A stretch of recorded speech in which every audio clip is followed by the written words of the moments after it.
વડોદરામાં સ્થાનિક સ્વરાજની ચૂંટણી માટે તંત્ર સજ્જ છે। કલેક્ટર અનિલ ધામેલિયાએ ચૂંટણીની તૈયારીઓની વિગત આપી। મનપા અને પંચાયતની બેઠકો માટે મતદાનનું આયોજન, જ્યાં વડોદરા મનપાની 74 બેઠક માટે મતદાન થશે। પાલિકાની 91, જિલ્લા પંચાયતની 30 બેઠકો માટે આ મતદાન થવાનું છે। તાલુકા પંચાયતની 151 બેઠક માટે હાથ ધરાશે મતદાન પ્રક્રિયા। ચૂંટણી પ્રક્રિયામાં 21,000થી વધુ કર્મચારીઓ બજાવશે ફરજ। આવતીકાલે ઈવીએમ મશીનોને મતદાન મથકો પર પહોંચાડશે।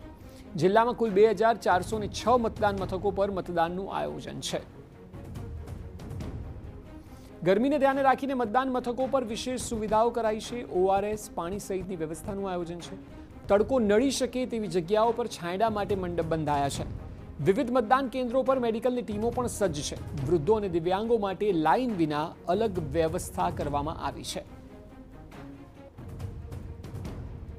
તમામ જગ્યાએ જ્યાં છાંયડોની વ્યવસ્થા આવશ્યક છે ત્યાં છાંયડોની વ્યવસ્થા કરી છે।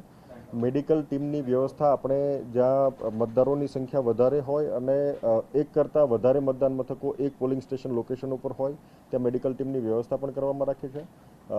મેડિકલ ટીમ આપણી મોબાઈલ મેડિકલ ટીમ પણ સાથે રહેવાની છે અને એ આખા રૂટમાં ફરવાની છે। વાહનોની વ્યવસ્થા પણ કોઈ કિસ્સાની અંદર રિફર કરવાના હોય અથવા અન્ય આનુષંગિક વ્યવસ્થા કરવાની હોય તો એ વ્યવસ્થા પણ આપણે તમામ જગ્યાએ રાખી છે। ઓઆરએસના પેકેટ્સ પણ તમામ જગ્યાએ આપણે ઉપલબ્ધ કરાવવામાં આવેલા છે।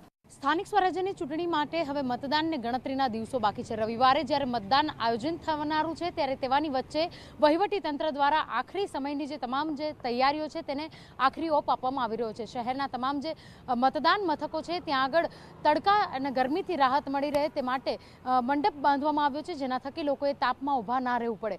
વડોદરા જિલ્લા વહીવટી તંત્ર દ્વારા જે રીતે તમામ જે મતદાન મથકો છે તેની બહાર લોકોને મેડિકલ સુવિધા મળી રહે તે પ્રકારનું પણ આયોજન કરવામાં આવ્યું છે। આ ઉપરાંત મતદાન મથકો પર પાણીની વ્યવસ્થા, તેની સાથે સાથે ઓઆરએસ અને મેડિકલની ટીમ હાજર રહે તેવા પણ નિર્દેશ કરવામાં આવ્યા છે। હાલ વડોદરા શહેરના તમામ જે મતદાન મથકો છે, મહાનગરપાલિકાની ચૂંટણી માટે લોકો જ્યારે મતદાન કરવા જશે તેવાની વચ્ચે લોકોએ ગરમીમાં શેકાવું ના પડે તેને લઈને જે વહીવટી તંત્ર દ્વારા જે રીતનું આયોજન કરવામાં આવ્યું હતું તે પ્રમાણે તમામ જે મતદાન મથકો પર મંડપ બાંધી દેવામાં આવ્યા છે। બાકીની તમામ જે સુવિધાઓ છે તે આવતીકાલ બપોર સુધી પૂર્ણ થઈ જાય તે પ્રકારનું આયોજન કરવામાં આવ્યું છે। કેમેરા પર્સન રોહિત ગોયલ સાથે અંજલિ ઓઝા, TV9 વડોદરા।